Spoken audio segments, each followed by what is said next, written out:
Vous possédez une maison ancienne, avec une façade en pierre. Vous envisagez de lui redonner son éclat d'origine? Dans cette vidéo, je vous dévoile la méthode complète pour réussir la restauration d'une façade en pierre, ainsi que le budget à prévoir pour un chantier réalisé dans les règles de l'art. Les façades en pierre appartiennent presque toujours à des bâtiments anciens, souvent construits avant les années 50. Bâtiments ruraux en granit ou en calcaire, demeures de maîtres, ou encore édifices patrimoniaux en pierre de taille. Solide en apparence, la pierre reste pourtant un matériau sensible au traitement trop agressif et à l'épreuve du temps. Ainsi, un ravalement non adapté détruirait le calcin, cette fine couche protectrice qui assure l'étanchéité naturelle de la pierre. Pour préserver ces façades anciennes, on privilégie donc un nettoyage doux, associé à des matériaux perspirants comme les mortiers à la chaux, les enduits traditionnels et des isolants adaptés aux bâtis anciens. Il est bon de savoir qu'une ancienne façade en pierre souffrira très souvent de défauts bien précis. Avec le temps, les façades en pierre peuvent se fissurer au niveau des joints. Les blocs de pierre eux-mêmes peuvent s'éroder ou s'écailler sous l'effet du gel ou de l'humidité. Les joints s'usent ou disparaissent, laissant passer l'eau, et les réparations anciennes avec des matériaux inadaptés créent un manque d'homogénéité, aussi bien technique qu'esthétique. Les façades en pierre sont aussi fragilisées par l'humidité. Les salissures et croûtes noires s'accumulent en surface sous l'effet de la pollution et des micro-organismes. Les remontées capillaires peuvent aussi créer des traces d'humidité et de sel en partie basse des murs. Enfin, la condensation piégée dans la maçonnerie peut provoquer des problèmes de condensation et d'humidité en intérieur, notamment en présence de ciment ou de matériaux non adaptés.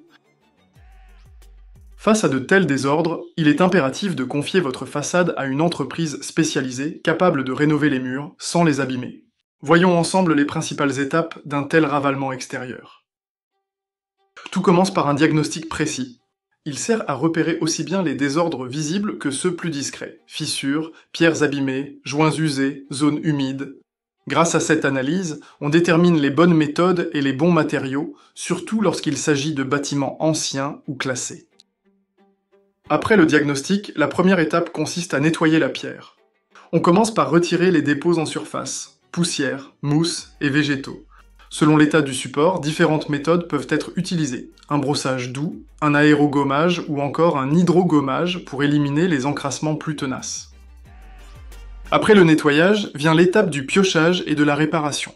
On commence par dégarnir les joints et enlever les parties de pierre trop abîmées pour repartir sur un support sain. Ensuite, on reconstitue les zones dégradées avec un mortier à la chaux, respirant et compatible avec la pierre. Dans certains cas, il peut être nécessaire d'apporter de nouvelles pierres pour remplacer des éléments manquants ou dégradés. Si les précédents joints étaient effrités ou composés d'un matériau non adapté, comme le ciment, il peut être nécessaire de procéder au rejointoiement après le piochage complet des anciens joints. Le rejointoiement est réalisé avec un mortier à la chaux naturelle.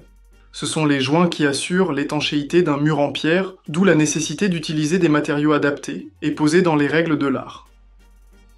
Une fois les réparations terminées, place aux finitions.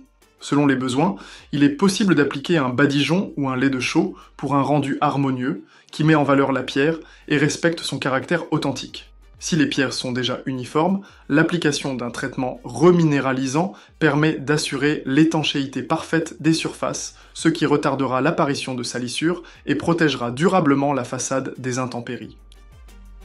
Il est fréquent que les façades en pierre soient décorées d'éléments complémentaires, volets et menuiseries, garde-corps en fer forgé, céramique ou encore briques.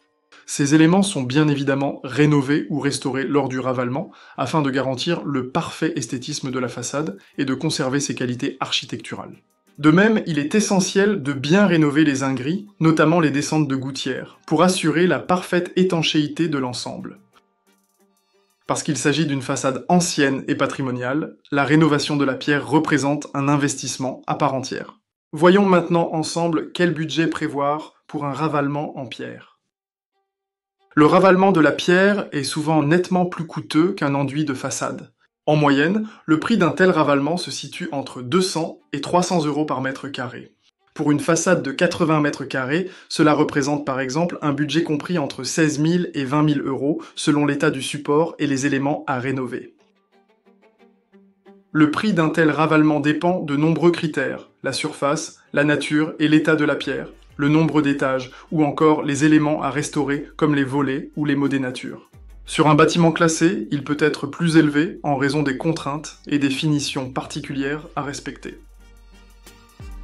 Chez DSD Rénov', nous intervenons depuis près de 10 ans sur la restauration de façades en pierre sur Paris et l'Île-de-France, meulières, pierres de taille ou monuments historiques. Nous vous accompagnons à chaque étape, diagnostic, devis, chantier clé en main et conseils personnalisés. Si vous avez un projet de ravalement, contactez-nous pour une visite gratuite et un devis sans engagement. Notre équipe vous dit à très bientôt